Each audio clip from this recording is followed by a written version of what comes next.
ভোটে জিতেই পশ্চিমবঙ্গবাসীদের জন্য 15টি খুশির খবর দিল প্রধানমন্ত্রী নরেন্দ্র মোদী। ফল বেরোনোর পরপরই একের পর এক এমন ঘোষণা ঘিরে আলোচনা শুরু হয়েছে যা সাধারণ মানুষ থেকে শুরু করে মহিলা, যুবক যুবতী, কৃষক, সরকারি কর্মচারী প্রত্যেকের জীবনে সরাসরি প্রভাব ফেলতে পারে। তাই পুরো বিষয়টা শুরু থেকে শেষ পর্যন্ত না জানলে আসল ছবিটা বোঝা খুবই কঠিন। ফলাফল প্রকাশ হতেই রাজ্যের রাজনৈতিক সমীকরণে বড়সড় পরিবর্তনের ইঙ্গিত মিলেছে।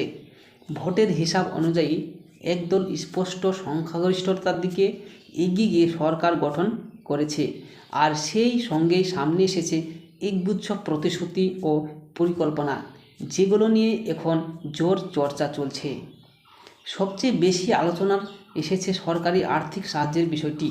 বলা হচ্ছে, মহিলাদের জন্য যে মাসিক ভাতা চালু রয়েছে সেটি বাড়িয়ে আরও বেশি পরিমাণে দেওয়ার পরিকল্পনা রয়েছে, অর্থাৎ যে লক্ষ্মী ভাণ্ডার সেটির কথা এখানে বোঝানো হয়েছে, এবং খুব শীঘ্রই সেই টাকা সরাসরি ব্যাংক অ্যাকাউন্টে পৌঁছে দেওয়া হতে পারে। একইভাবে বেকার যুবক যুবতীদের জন্য মাসিক আর্থিক সহায়তার কথা বলা হয়েছে, যাতে তারা নিজেদের ভবিষ্যৎ গড়ার পথে কিছুটা নিশ্চিত হতে পারে।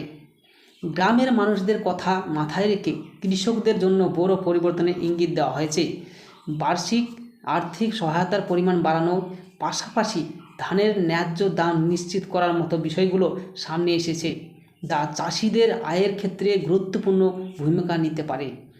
এদিকে সরকারি কর্মচারীদের বহুদিনের দাবি নিয়েও নড়াচড়া শুরু হয়েছে। বকেয়া ভাতা দ্রুত মেটানো, নতুন পে কমিশন কার্যকর করা, এই সব বিষয় নিয়ে ইতিমধ্যেই আশার সঞ্চার হয়েছে। একই সঙ্গে রাজ্যের পথে গড়া বহু সরকারি শূন্যপদ দ্রুত এবং স্বচ্ছ পদ্ধতিতে পূরণের প্রতিশ্রুতি দেওয়া হয়েছে, যাতে চাকরি প্রার্থীরা দীর্ঘদিনের অপেক্ষা থেকে মুক্তি পায়। আইন শৃঙ্খলা ও দুর্নীতি নিয়েও কড়া অবস্থান নেওয়ার কথা বলা হয়েছে। অতীতের বিভিন্ন অভিযোগ ও পরিস্থিতি নিয়ে একটি বিস্তারিত রিপোর্ট প্রকাশ করা হতে পারে এবং ভবিষ্যতে এসব বন্ধ করতে কঠোর ব্যবস্থা নেওয়ার পরিকল্পনা রয়েছে। পাশাপাশি মহিলাদের নিরাপত্তা বাড়াতে বিশেষ বাহিনী গঠন, সরকারি চাকরিতে মহিলাদের জন্য সংরক্ষণ বাড়ানো এবং তাদের যাতায়াতের বিশেষ সুবিধা দেওয়ার মতো বিষয়গুলো উঠে এসেছে।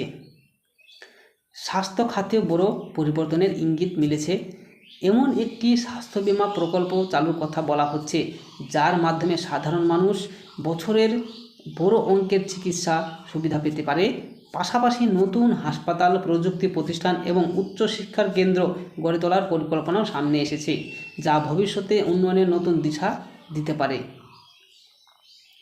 আরও একটি বড় দিক হলো সীমান্ত নিরাপত্তা ও প্রশাসনিক সংস্কার নিয়ে পরিকল্পনা, যেখানে নিরাপত্তা জোরদার করা, নিয়মকানুন কঠোর করা এবং বিভিন্ন নীতিগত পরিবর্তনের কথা বলা হয়েছে।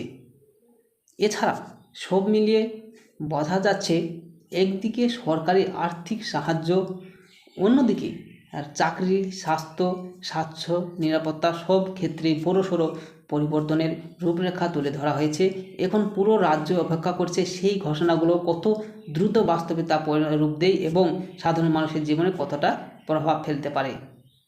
এই ছিল আজকের এই ভিডিওর বিষয়। তো এই ইনফরমেশানটি আপনাদের বন্ধু বান্ধবদেরকে শেয়ার করে সকলকে জানতে সাহায্য করবেন এবং আমাদের পাশে থাকবেন। ধন্যবাদ ভিডিওটি দেখার জন্য। দেখা হবে পরের ভিডিওতে। থ্যাংকস।